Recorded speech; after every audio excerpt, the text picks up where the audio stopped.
विद्यार्थी मित्रांनो, मी शिक्षण मंडळ कराड संचलित आत्माराम विद्या मंदिर ओगलेवाडी या आमच्या यूट्यूब चॅनलवर तुम्हा सर्वांचं सहर्ष स्वागत करीत आहे। विद्यार्थी मित्रांनो, मागच्या तासाला आपण केपलरचे 3 नियम पाहिले होते आणि तसेच न्यूटनचा वैश्विक गुरुत्वाकर्षणाचा सिद्धांतही अभ्यासला होता। या 3 केपलरच्या 3 नियमावर आधारित आज आपण पुढील मुद्दा पाहणार आहोत। तो म्हणजे एक समान वर्तुळाकार गती म्हणजे काय किंवा अभिकेंद्री बलाचे परिमाण। थोडक्यात जे केपलरचे 3 नियम आपण पाहिले होते ते लक्षात घेऊनच आज आपण पुढचा पॉइंट बघणार आहोत, म्हणजेच अभिकेंद्री बलाचे परिणाम।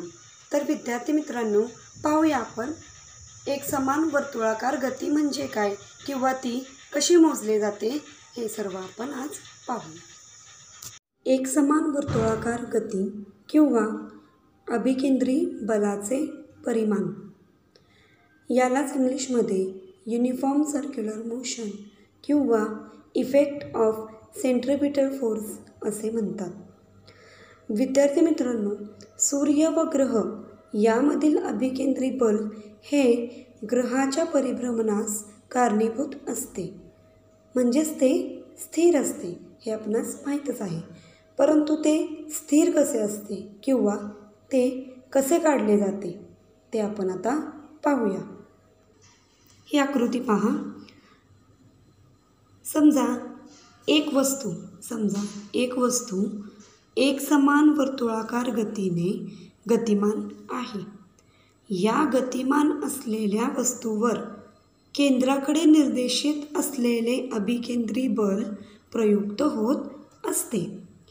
मग या वस्तूचे वस्तुमान जर m असेल व तिच्या कक्षेची त्रिज्या ही r असेल व तिची चाल ही v या अक्षराने दर्शवली आहे, तर समजा जर या वस्तूचे वस्तुमान m, तिच्या कक्षेची त्रिज्या r व तिच्या चाल v या अक्षराने दर्शवली, तर या बलाचे परिमाण आपण असे लिहू शकतो, म्हणजेच mv² अपॉन r। म्हणजेच जर या वस्तूचे वस्तुमान m असेल, त्याची त्रिज्या r असेल आणि चाल जर v असेल, तर या बलाचे परिमाण mv² अपॉन r एवढे असते। आता याचप्रमाणे समजा इथे एखादा ग्रह आहे। हा ग्रह वर्तुळाकार कक्षेत सूर्याची परिक्रमा करत असेल। बघा, समजा या ठिकाणी एक ग्रह असेल, तर तो वर्तुळाकार कक्षेत सूर्याची परिक्रमा करत असेल, तर त्यावर प्रयुक्त होणारे अभिकेंद्री बल, बघा, त्यावर प्रयुक्त होणारे अभिकेंद्री बल हे किती असेल, तर F = mv² अपॉन r असले पाहिजे। जर एक ग्रह वर्तुळाकार कक्षेत सूर्याची परिक्रमा करत असेल, तर त्यावर प्रयुक्त होणारे अभिकेंद्री बल हे F = mv² अपॉन r एवढे असले पाहिजे। आले लक्षात? मग बघा, या ठिकाणी वर सांगितल्याप्रमाणेच m हे काय आहे, तर ग्रहाचे वस्तुमान। m हे काय आहे, ग्रहाचे वस्तुमान। v हे काय आहे, चाल, आणि r हे काय आहे, त्रिज्या, म्हणजेच त्या ग्रहाचे सूर्यापासूनचे अंतर। आता हे सर्व आपण पाहिलं। आता आपण ग्रहाचा आवर्तकाल T कसा काढतात ते पाहूया।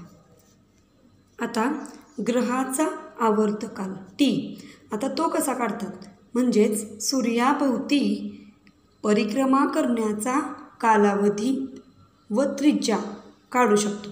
ते कसं काढू शकतो, तर तत्पूर्वी आपणाला काही सूत्रे लक्षात पाहिजेत किंवा सूत्रे आठवणीत आणली पाहिजेत। कोणकोणती सूत्रे, तर पाहूया आपण। आता इथे पहा, पहिले सूत्र आहे चाल. आता चाल याचं सूत्र काय आहे तर चाल बरोबर कापलेले अंतर छेद त्यासाठी लागलेला काळ. चाल बरोबर कापलेले अंतर व छेद त्यासाठी लागलेला काळ. दुसरं सूत्र आहे परीघ. परीघ कसा काढतात तर परीघ बरोबर 2πr. आणि तिसरं सूत्र आहे हे आपण मागच्या तासाला पाहिलेलंच आहे, केपलरचा तिसरा नियम. म्हणजेच तो कोणता तर t² is directly proportional to r³. म्हणजेच t² प्रोपोर्शनॅलिटी चिन्ह जेव्हा आपण काढतो तेव्हा आपण स्थिरांक k हा घेतो. म्हणजेच t²/r³ is equal to k. हा झाला केपलरचा तिसरा नियम.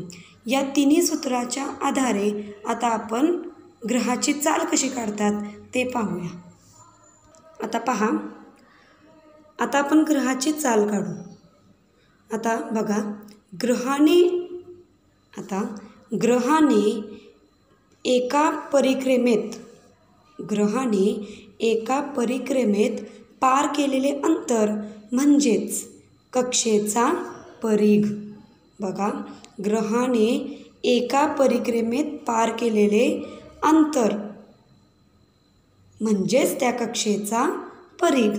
आणि परिघ म्हणजे आपण कसं लिहितो तर परिघ म्हणजे आपण परिघ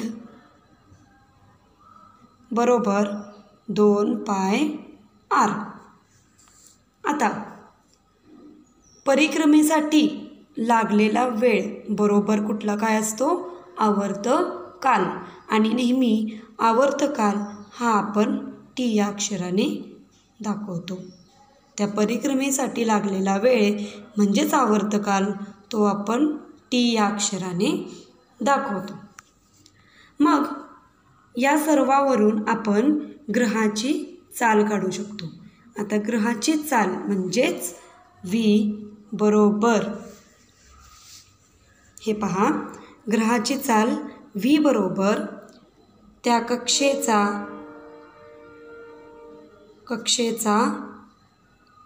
परिघ छेद आवर्तकाल.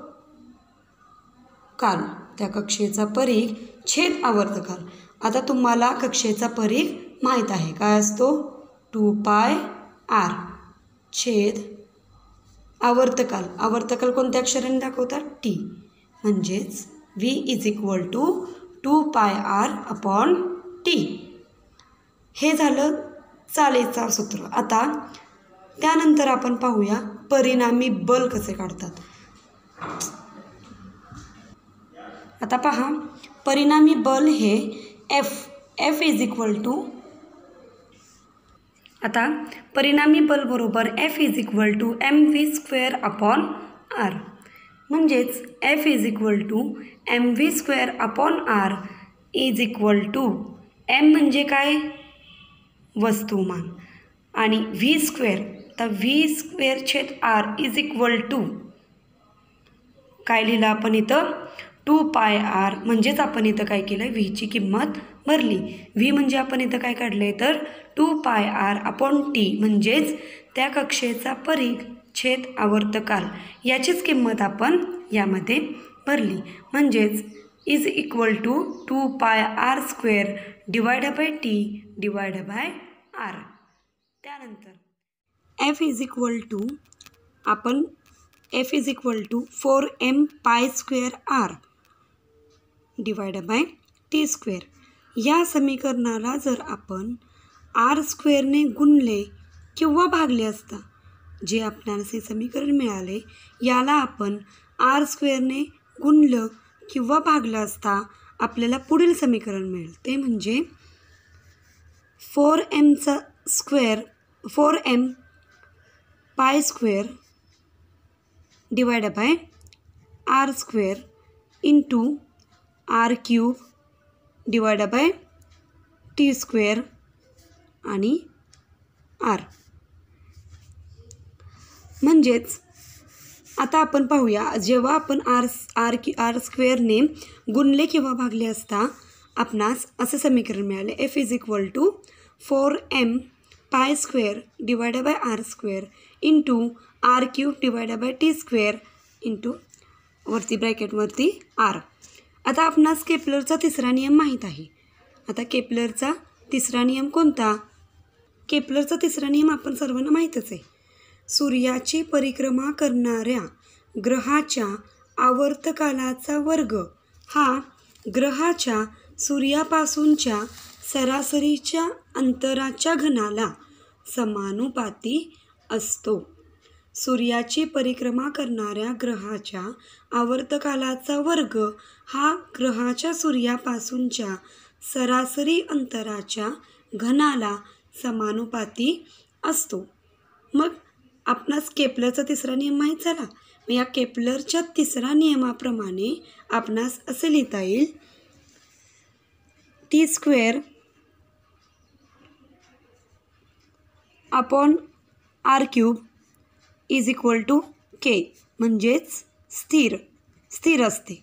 म्हणून F is equal to 4m pi square divided by R square K. परंतु 4m pi square upon K is equal to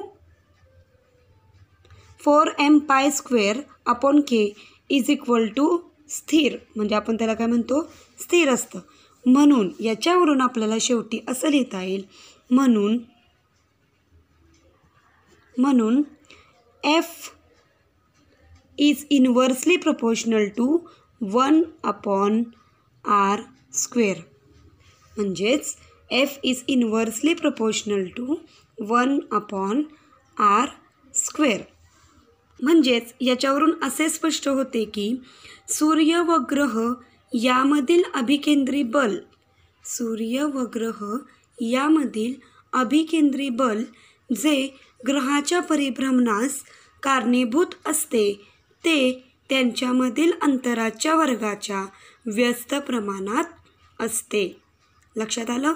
सूर्य व ग्रह यामधील अभिकेंद्री बल म्हणजेच एफ हे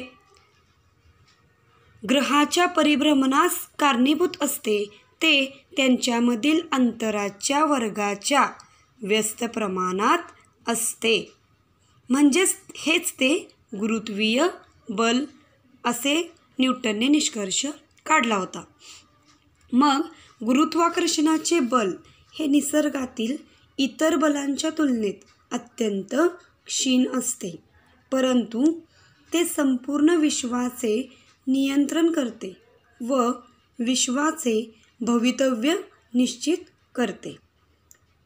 ग्रह व तारे व विश्वातील इतर घटक यांच्या प्रचंड वस्तुमानामुळे हे शक्य होते.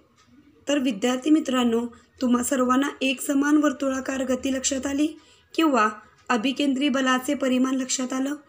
तर आज आपण एकसमान वर्तुळाकार गती पाहिली आणि तसेच वेगवेगळे प्रकारचे सूत्र पाहिले. तुम्हा सर्वांना लक्षात आले असेल. धन्यवाद.